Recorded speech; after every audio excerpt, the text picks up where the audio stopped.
Lorenzo Prieto es el primer paraguayo en ganar un récord mundial por haber permanecido más tiempo sobre una bicicleta, hazaña que hasta hoy no ha sido superada. El rey del pedal recibió un homenaje al cumplirse 50 años de este logro.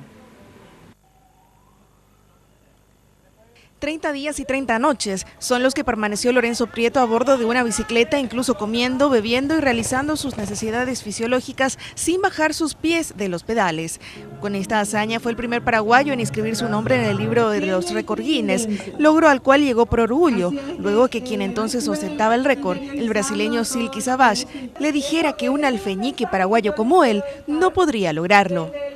Y era más cuestión de orgullo en realidad, porque a mí me tocaron mi país y mi físico. Entonces quise demostrarle a ellos de que no hay necesidad de ser muy grande para poder hacer cosas más grandes. A sus 71 años sigue siendo un apasionado de las dos ruedas y rememora cómo logró el récord compartiendo sus experiencias con los ciclistas organizados que este domingo le brindaron un homenaje.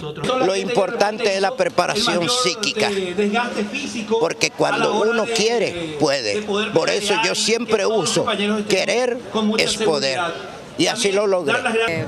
Un honor estar al lado de una persona que tiene tanto carisma, tanto que influir en la sociedad. Un honor ser escolta del señor Lorenzo, desde que salimos allá de San Lorenzo hasta llegar acá.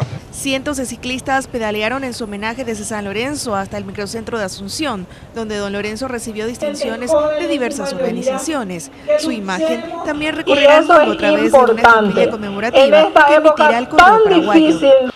Y con esto nosotros queremos rendir un merecido homenaje al señor Lorenzo Prieto para que el mundo sepa que en Paraguay tenemos un héroe civil vivo que hace 50 años lo llamaron paraguayo alfeñique y que él hasta hoy día conserva el título de campeón mundial.